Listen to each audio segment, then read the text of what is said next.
So the big question we want to answer is this: how a hard-working individual who always followed the rules and who knows there is more to life than working 9 to 5 for 40 years to retire, how do you fast track to a lifestyle of wealth and freedom using property?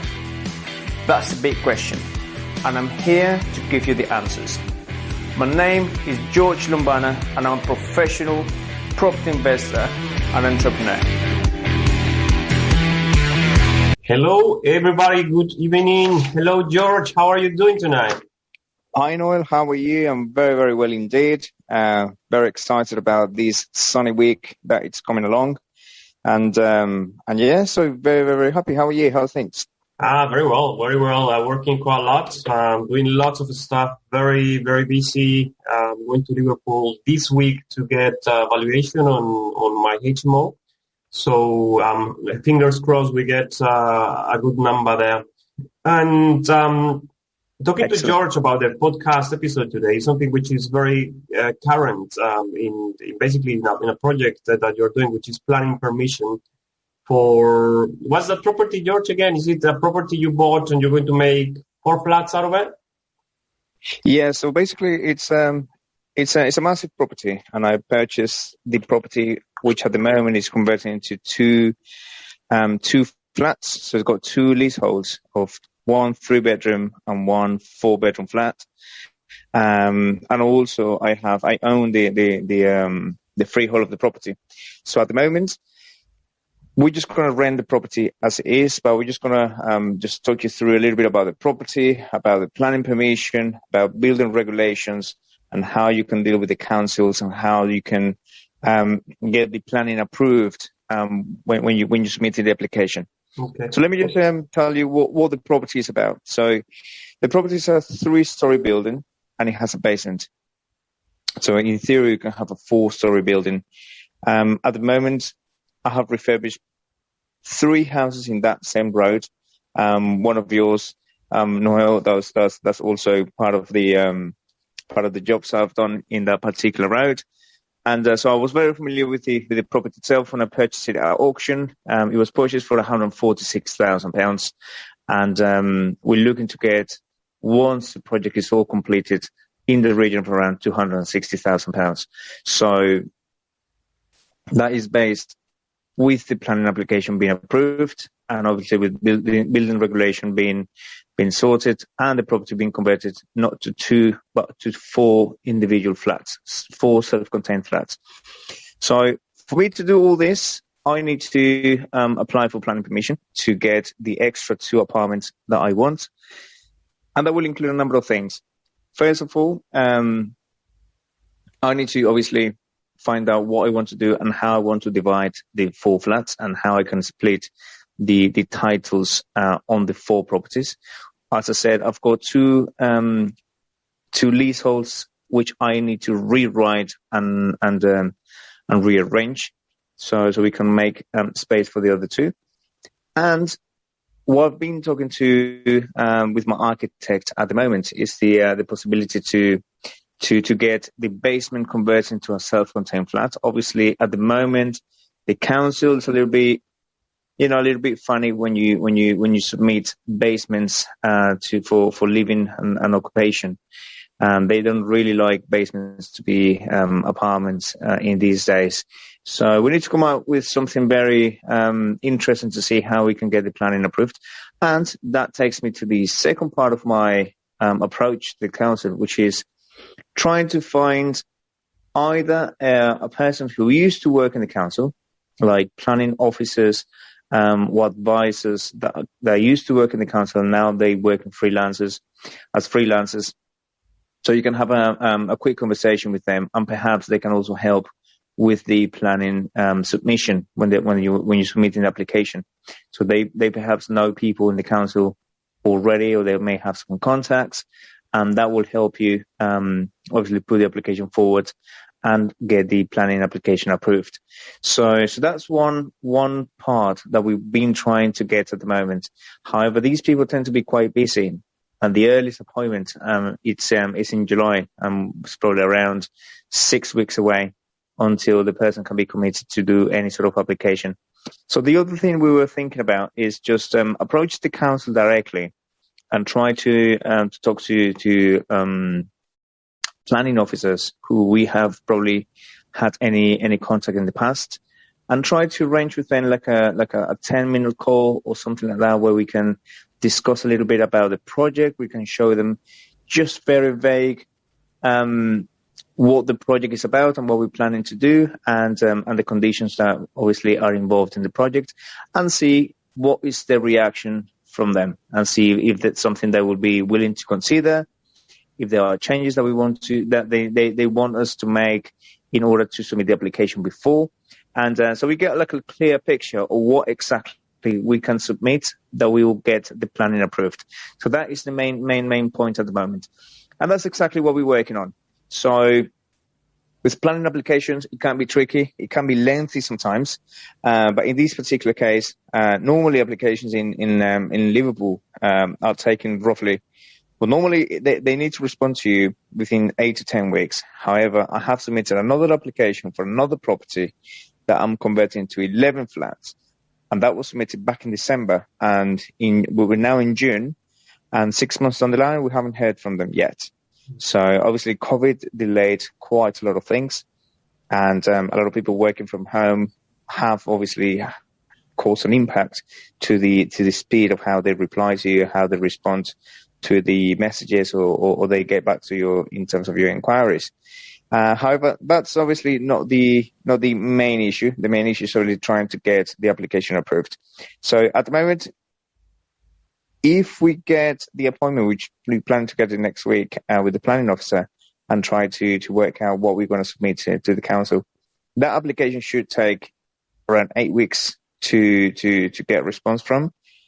However, with a backlog of applications that they have in the council at the moment, I'm probably looking, if I'm realistic, around 4 months. 3 to 4 months for them to get back to me and approve the application. So that's what we're working on at the moment. And in my experience, it's always a little bit tricky with properties that are in conservation areas, properties that have are graded listed, either grade 1 or grade 2 listed buildings, or properties where you're trying to demolish most of the property to build something new.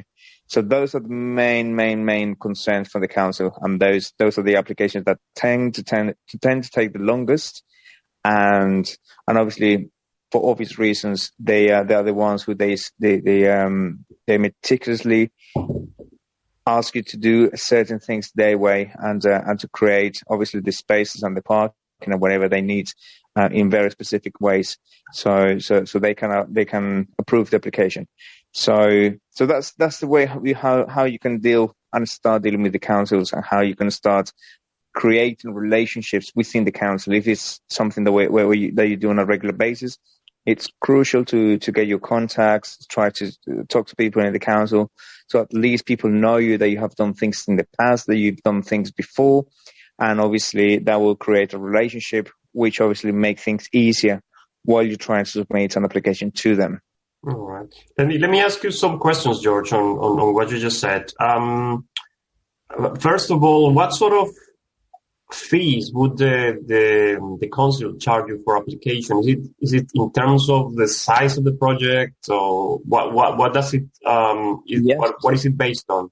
This is based on the size of the project. So, for instance, if you're applying for apartments, for 11 apartments, I paid around £4,800 on the application alone. Plus, obviously, you need to pay architects to draw the plans and to draw the elevations of the property, and those plans alone could easily cost another £5,000, £7,000 or £8,000. It really depends. It really depends who you go for, the amount of work that is involved, and obviously the size of the project. So they need to carry out a survey first. Once the survey is done, then they will draw the plans. Then once the plans are done, then you create elevations and the proposed plans for what you're planning to do.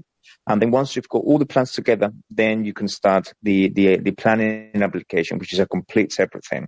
So they charge you separate fees for for each individual thing that they do. So for the survey, you can expect a survey to be in the region anything between £300 to about £600. It really depends where you are in the UK. It really depends on the other company they use.